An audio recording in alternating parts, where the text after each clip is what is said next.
You've been there, texting her first, calling her back instantly, planning every date. You thought you were showing her love. You thought you were being a good, devoted man.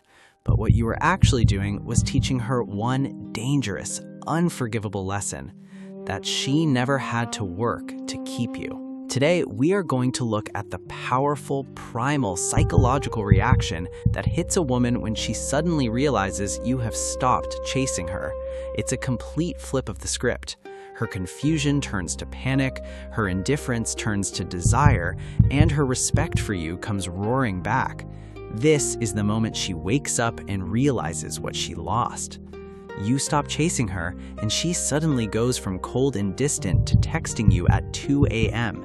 That isn't magic. That is her primal wiring flipping from boredom to panic. Men, this channel is becoming a brotherhood.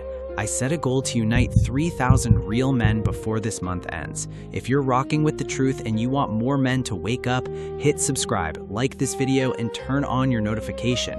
Make your support and voice count in the comments section. The core problem for most men is that they confuse pursuit with purpose.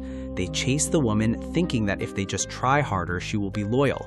But what she really wants is a man who is being pursued by his own mission. When you stop chasing her, you are doing more than just sending a message. You are showing her through action that your time, your energy, and your life have a higher value than her temporary attention.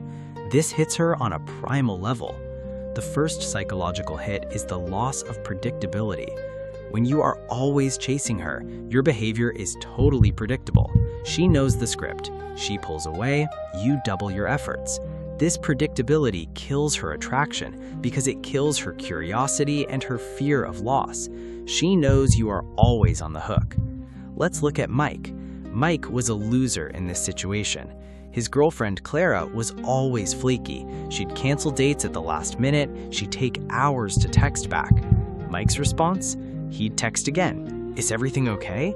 He'd buy her a gift to apologize for her bad behavior. He was begging for crumbs. Then he stopped. He got busy with his own project. She texted him, "Want to meet up?" He replied 6 hours later, "Maybe next week, too busy." Clara panicked. She was thinking, wait, why didn't he apologize? Why isn't he begging? Is there someone else? Why is he busy when I call? His silence and focus instantly broke her reality. The predictable, low-value resource, Mike, suddenly became scarce and high value. The key here is that Mike didn't do this as a trick. He did it because he genuinely found something more important than her approval.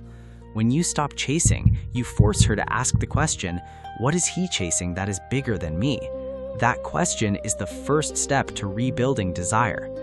This leads us to the second reaction, the reversal of investment and the return of respect. For a woman to respect a man, she has to invest effort into keeping him. If you are doing all the chasing, she is investing nothing, and therefore she values you very little. Think about David. David was a winner. His girlfriend, Lisa, started treating him like a backup plan. She wanted to know where he was, but she didn't want to commit to seeing him. David noticed this. He didn't argue, he just pulled back his energy completely. He went silent. Lisa suddenly started texting him long, detailed messages. She started calling. She even showed up at his gym. She was trying to re-establish the connection she had broken. What was she really thinking? I have to invest now. I have to chase him to close the distance. This man has standards. If I don't put in the work, I lose him. The moment she starts chasing, she starts investing. And the more she invests, the more she values you. This is the simple, brutal law of attraction. She respects the man whose energy she has to earn. David won because he understood that chasing is the act of giving away your power. Silence is the act of reclaiming it. If these powerful psychological flips are making sense to you, if you are seeing where you messed up, then use this knowledge. Don't let it be just another video. Make this the moment you change your life. I need you to join this brotherhood right now. Hit that subscribe button, drop a like, and turn on your notification. Make your support and voice count in the comment section. The core problem for most men is that they confuse pursuit with purpose. They chase the woman thinking that if they just try harder, she will be loyal. But what she really wants is a man who is being pursued by his own mission. When you stop chasing her, you are doing more than just sending a message. You are showing her through action that your time, your energy, and your life have a higher value than her temporary attention. This hits her on a primal level. The first psychological hit is the loss of predictability.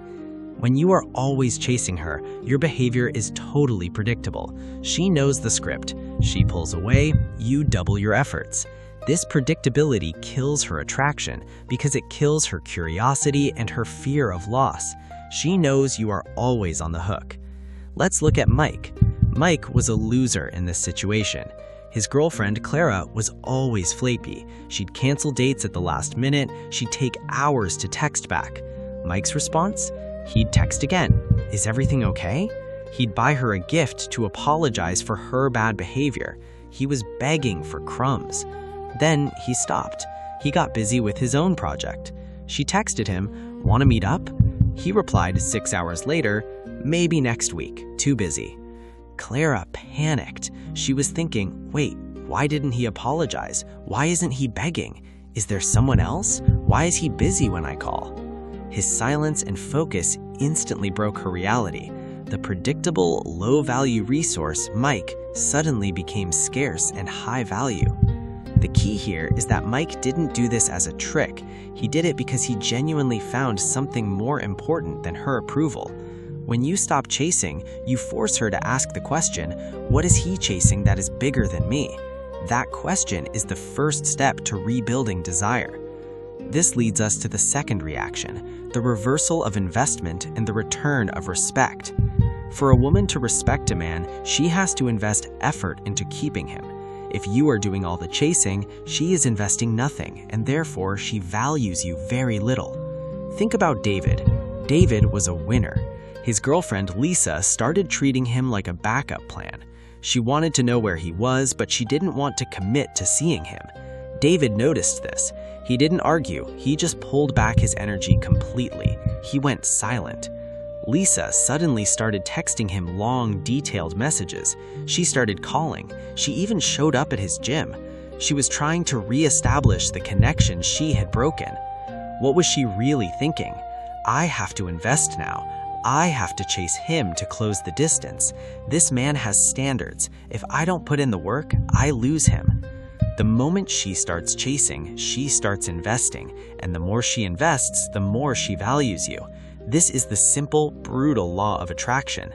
She respects the man whose energy she has to earn. David won because he understood that chasing is the act of giving away your power. Silence is the act of reclaiming it. If these powerful psychological flips are making sense to you, if you are seeing where you messed up, then use this knowledge. Don't let it be just another video. Make this the moment you change your life. I need you to join this brotherhood right now. Hit that subscribe button, drop a like, and turn on your notification. Make your support and voice count in the comment section. The core problem for most men is that they confuse pursuit with purpose. They chase the woman thinking that if they just try harder, she will be loyal. But what she really wants is a man who is being pursued by his own mission. When you stop chasing her, you are doing more than just sending a message. You are showing her through action that your time, your energy, and your life have a higher value than her temporary attention. This hits her on a primal level. The first psychological hit is the loss of predictability. When you are always chasing her, your behavior is totally predictable. She knows the script. She pulls away, you double your efforts. This predictability kills her attraction because it kills her curiosity and her fear of loss. She knows you are always on the hook. Let's look at Mike. Mike was a loser in this situation. His girlfriend, Clara, was always flaky. She'd cancel dates at the last minute. She'd take hours to text back. Mike's response? He'd text again. Is everything okay? He'd buy her a gift to apologize for her bad behavior. He was begging for crumbs. Then he stopped. He got busy with his own project. She texted him, "Want to meet up?" He replied 6 hours later, "Maybe next week, too busy." Clara panicked. She was thinking, wait, why didn't he apologize? Why isn't he begging? Is there someone else? Why is he busy when I call? His silence and focus instantly broke her reality. The predictable, low-value resource, Mike, suddenly became scarce and high value. The key here is that Mike didn't do this as a trick. He did it because he genuinely found something more important than her approval. When you stop chasing, you force her to ask the question, what is he chasing that is bigger than me? That question is the first step to rebuilding desire. This leads us to the second reaction, the reversal of investment and the return of respect. For a woman to respect a man, she has to invest effort into keeping him. If you are doing all the chasing, she is investing nothing, and therefore she values you very little. Think about David. David was a winner. His girlfriend, Lisa, started treating him like a backup plan. She wanted to know where he was, but she didn't want to